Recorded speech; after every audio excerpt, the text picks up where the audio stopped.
तो hello miss कागुराबाची का chapter start होते ही हम देखते हैं चिहिरू को होश आते ही वो हॉस्पिटल में मौजूद होता है। इतने में उसके दिमाग में चार का कटा हुआ पैर का झलक घूमते रहता है। इतने में सडनली वहाँ पर अजामी और सीबा-सान दरवाजे पर आ जाते हैं। उनकी आवाज सुनकर यहाँ पर चिहिरू का ध्यान उन पे जाता है। ये चीज देखकर यहाँ पर सीबा-सान और अजामी दोनों घबरा जाते हैं और यहाँ पर सीबा-सान चिहिरू से कहता है कि तुम वापिस से सो जाओ। सीबा-सान की बात सुनकर यहाँ पर अजामी कहता है कि चिहिरू इस बंदे की बात पर ध्यान मत दो, ये कुछ ज्यादा ओवर रिएक्ट कर रहा है। इतने में चिहिरू पूछता है कि मिस्टर अजामी और सीबा-सान मैं किधर हूँ। चिहिरू की बात सुनकर यहाँ पर अजामी कहता है कि तुम अभी पब्लिक हॉस्पिटल में हो और तुम्हें कामुनाबी हॉस्पिटल में अच्छा ट्रीटमेंट मिलेगा और साथ ही हम तुम्हारे लिंकेज को भी रिकॉर्ड्स में एंटर नहीं करेंगे क्योंकि कामुनाबी में कुछ ऐसे भी मेंबर्स है जो तुम्हारे डैड को पसंद नहीं करते हैं। जिसको सुनकर यहाँ पर चिहिरू कहता है हाँ मुझे ये बात मालूम है। इतने में सीबा-सान यहाँ पर बीच में बोलता है कि अभी के लिए तुम ये बात को भूल जाओ। इनकी बात सुनकर यहाँ पर चिहिरू पूछता है कि वैसे चार और हिनाओ चान के साथ क्या हुआ है। जिसको सुनकर यहाँ पर सीबा-सान कहता है हिनाओ चान अभी भी जिंदा है और साथ ही उसकी कंडीशन इतनी तो ठीक है कि वो आराम से मेरे बनाए गए स्पेशल कॉर्सल चॉप्ड एप्पल को खा पा रही है। जिसको सुनकर यहाँ पर चिहिरू कहता है ये तो अच्छी बात है। लेकिन इतने में यहाँ पर सीबा-सान उदास होते हुए कहता है चार को तो जिंदा होना चाहिए। सीबा-सान की बात सुनकर यहाँ पर चिहिरू पूछता है कि जिंदा होना चाहिए से आपका क्या मतलब है आखिर। तो यहाँ पर सीबा-सान कहता है कि क्योंकि ये चीज सोजू के प्लान से रिलेटेड है इसलिए वो चार को इतना जल्दी नहीं मारेगा। ये बात मुझे उस सिलेंडर हेड वाले से पता चली थी और सोजू के पास दातेन सेकी है। और चिहिरू तुम्हें तो पता ही होगा दातेन सेकी क्या होता है। जिसको सुनकर यहाँ पर चिहिरू कहता है हाँ ये इनचेंटेड ब्लेड का सोर्स मटेरियल है। और इसी के साथ सीन यहाँ पर दूसरी तरफ जाता है जहाँ पर हमें दातेन सेकी को दिखाया जाता है और यहाँ पर सोजू इसके बारे में इंफॉर्मेशन देते हुए कहता है कि दातेन सेकी एक यूनिक ओर है जिसको वॉर के दौरान ढूंढा गया था और कहा जाता है कि इस दुनिया में सिर्फ 250 किलो दातिन केसी बचा हुआ है और स्टोन में मौजूद स्पिरिट एनर्जी कई गुना बढ़ जाती है और ये इतना कॉन्सेंट्रेटेड हो जाता है कि इसे ह्यूमन बॉडी में डालना पॉसिबल नहीं है। ये बात सुनकर पीछे बैठा हुआ टेक्लू बोलता है कि आपका मतलब ये है कि ये बिल्कुल एक इनचेंटेड ब्लेड बनाने की जैसा है। जिसको सुनकर यहाँ पर सोजू कहता है हाँ दातिन सेकी का पावर टॉक्सिक होता है। अगर इसको ह्यूमन बॉडी के अंदर डाला जाए तो स्पिरिट एनर्जी का कॉन्सेंट्रेशन की वजह से ह्यूमन बॉडी इस चीज को झेल नहीं पाएगी और वो मौके पे फट जाएगी या फिर कह सकते हो कि इससे आगे वाला इंसान मारा जा सकता है। और इस दुनिया में सिर्फ कोनिशिगा रोकू हीरा ही एक ऐसा इंसान है जो इस काम को कर सकता है, वो भी एनर्जी को स्टेबलाइज करके।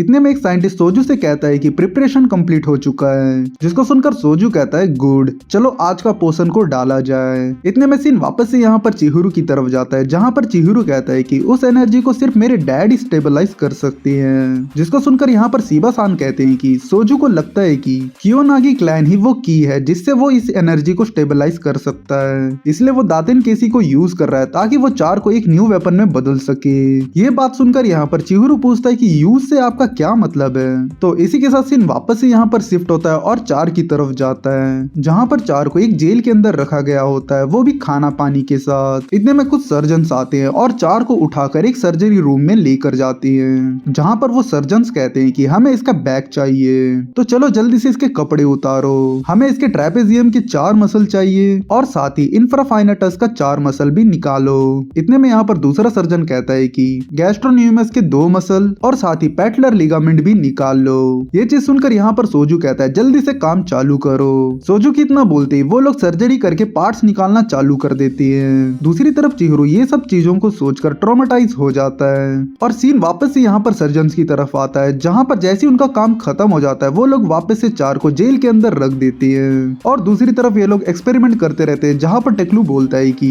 अगर उस बच्चे के बॉडी पार्ट यूज कर रहे हैं तो क्यों ना हम उसे खाना पीना खिलाकर मोटा और तंदुरुस्त कर दें। टेक्लू की ये बातें सुनकर यहाँ पर सोजू कहता है अपनी बकवास बातें बंद करो, हमें उसकी बॉडी को मल्टीपल टाइम्स काटना है। वापस से सीन यहाँ पर चिहिरू की तरफ आता है जहाँ पर चिहिरू बेबस हालत में मौजूद रहता है और फिर वो अजामी से पूछता है कि मेरा कटाना किधर है। जिसको सुनकर यहाँ पर अजामी कहता है कि वो सेफ प्लेस पर है। ये बात सुनकर यहाँ पर चिहिरू कहता है थैंक यू। इतने में सीबा-सान यहाँ पर बीच में कहता है कि मैं माफी मांगता हूँ, हमने सोजू को कम आंक लिया था, मुझे नहीं पता था कि सोजू कामुनाबी के सामने से बच निकलेगा।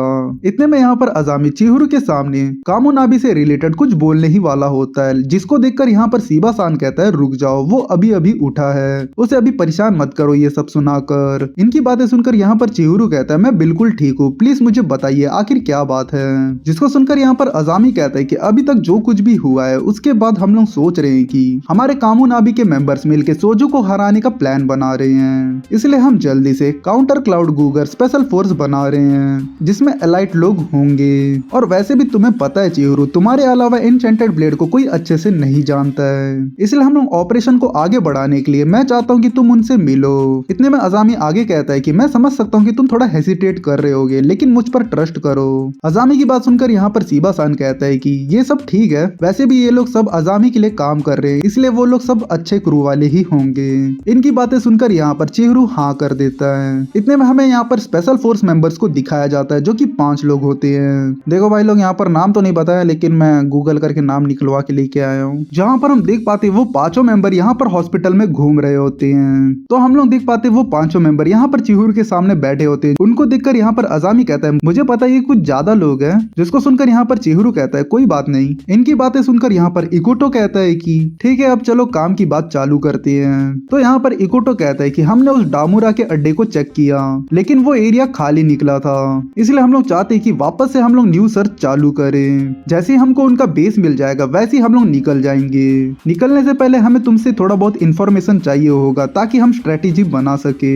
जिसको सुनकर यहाँ पर चिहिरू कहता है ठीक है, लेकिन एक कंडीशन पर, मुझे तुम्हारे ऑपरेशन को ज्वाइन करना है। चिहिरू की ये बात सुनकर यहाँ पर कजाने हैरान होते हुए बोलता है ये क्या बकवास कर रहा है, तुम रोको हीरा के बेटे हो तो तुम्हारे लिए कोई स्पेशल ट्रीटमेंट नहीं मिलने वाला है यहाँ पर। कजाने की बात सुनकर यहाँ पर क्यों ही को कहता है कि ये लड़का यहाँ पर नया है तो इसकी बातों का बुरा मत मानना, वैसे भी ये फालतू की बातें करते रहता है जब भी इसके सामने कोई यंगस्टर हाई पोटेंशियल वाला बंदा आता है। तो वैसे भी हमें चिहिरू को थैंक्स बोलना चाहिए। चिहिरू की वजह से सिविलियंस की जान नहीं गई है, क्योंकि जिस तरीके से सोजू इनचेंटेड ब्लेड को यूज कर रहा था उसके हिसाब से तो लोगों की जान जा सकती थी। क्यों हुक की बात सुनकर यहाँ पर इकोटो कहता है कि हाँ तुम्हारी बात तो सही है। इतने में जो सियोमी होती है वो इकोटो से पूछती है कि जब 2 इनचेंटेड ब्लेड के बीच में फाइट हो रहा था तो इससे क्या कोई भी सिविलियन नहीं मरा था या उन्हें कोई इंजरी नहीं हुई थी। सियोमी की बात सुनकर यहाँ पर इकोटो कहता है कि क्या तुम्हें ये बात नहीं मालूम है। इकोटो की बात सुनकर यहाँ पर सियोमी बोलती है हम वहाँ पर पहुंचने से पहले वहाँ पर एक बहुत बड़ा लाइटनिंग स्ट्राइक हुआ था, इसलिए मैं हैरान हूँ कि किसी भी इंसान को कोई इंजरी नहीं हुई है करके।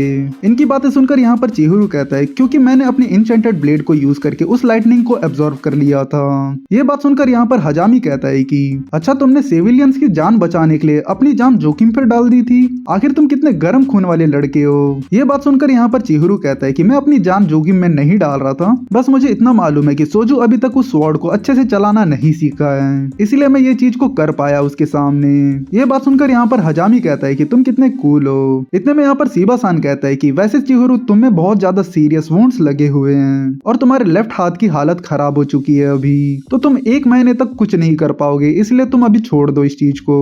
चिहिरू की कंडीशन देखकर यहाँ पर इकोटो अपने मन में कहता है कि ये बंदा इस हालत में सोजू से लड़ रहा था क्या। इतने में क्यों हुकू बोलता है कि हम लोग तुम्हारा 1 मंथ तक तो ठीक होने का वेट नहीं कर सकते, वैसे भी हम लोग सोजू का बेस को 5 दिनों से ढूंढ रहे थे जब से तुम इस हॉस्पिटल में बेहोश पड़े हुए थे। ये बात सुनकर यहाँ पर चिहिरू शॉक होते हुए कहता है क्या 5 दिन बीत चुके हैं, मैं 5 दिन से इस हॉस्पिटल में मौजूद हूँ, आखिर 4 का क्या हालत हो गया होगा अभी तक। इतने में चिहिरू कहता है मैं डेफिनेटली तुम्हारे साथ आने वाला हूँ। चिहिरू की ये बात सुनकर यहाँ पर इकोटो कहता है कि हमारा मिशन सिर्फ सोजू को मारना है, उस बच्चे को बचाना हमारा मिशन का कोई पार्ट नहीं है, लेकिन मैं तुम्हें देखकर इतना तो बोल सकता हूँ कि अगर मैं तुम्हें मना भी करूंगा तो तुम ये काम करके ही रहोगे। क्या मैं सही बोल रहा हूँ बताओ, हम तुम्हें अकेला छोड़ेंगे तो ये सबसे ज्यादा डेंजरस होगा हमारे लिए, तो इसलिए मैं सोच रहा हूँ कि जब हम लोग सोजू को मारेंगे उस टाइम में जो टाइम मिलेगा तुम वो टाइम पे जाकर उस बच्ची को बचा सकते हो। अभी करंट कंडीशन को देखते हुए मैं इतना तो कह सकता हूँ कि तुम्हारा लापरवाह नेचर एक फ्लॉलेस प्लान बना सकता है। इकोटो की बात सुनकर यहाँ पर सियोमी कहती है कि ये लड़का अभी भी हाफ बेक्ड है। इतने में इकोटो यहाँ पर चिहिरू से पूछता है क्या तुम इन हो, जिसको सुनकर यहाँ पर चिहिरू कहता है मैं इन हूँ, मैं आ रहा हूँ। और इसी के साथ ये चैप्टर यहीं पर एंड होता है। यहाँ तक वीडियो देखने के लिए थैंक यू। तो चलो मिलते हैं नेक्स्ट वीडियो पे।